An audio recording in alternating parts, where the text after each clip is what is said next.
La peine de mort est contraire à ce que l'humanité, depuis 2000 ans, a pensé de plus haut et rêvé de plus noble.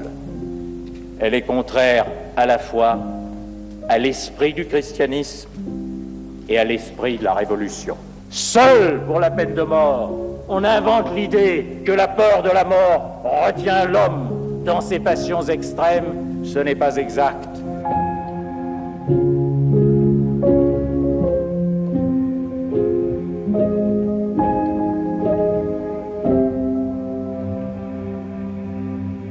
Ce que je voudrais, mais par-dessus tout, c'est qu'on prenne conscience de l'absurdité criminelle et du racisme, et notamment de l'antisémitisme.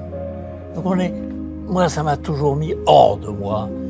Quelquefois, je le dis brutalement, être antisémite, c'est être un con.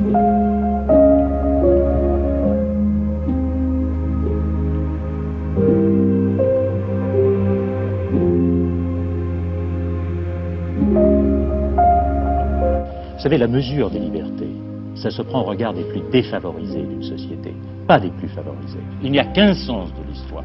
Les libertés, on les gagne. Et on les gagne toujours contre ceux qui sont les champions de l'ordre. Pour avoir les libertés de la presse, il faut une insurrection à Paris en 1830. Pour passer du suffrage censitaire au suffrage universel, il faut une révolution en 1848. Et lorsque vous en êtes aux droits économiques et sociaux, j'en parlais l'autre jour avec Mauroy à Lille, combien d'hommes sont morts pour le droit de grève? Aujourd'hui, vous dites, mais comment? C'est acquis grâce à qui? Grâce au mouvement des forces populaires et à ceux qui se sont liés avec elles.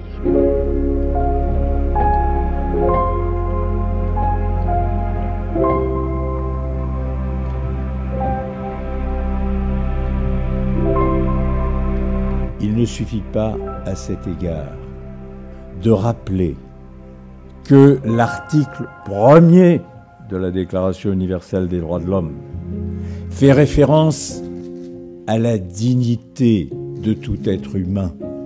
Et que reste-t-il de la dignité des êtres humains quand ils sont pourchassés, emprisonnés, flagellés ou pendus pour la simple raison qu'ils ont une orientation sexuelle différente de celle de la majorité ou du dogme.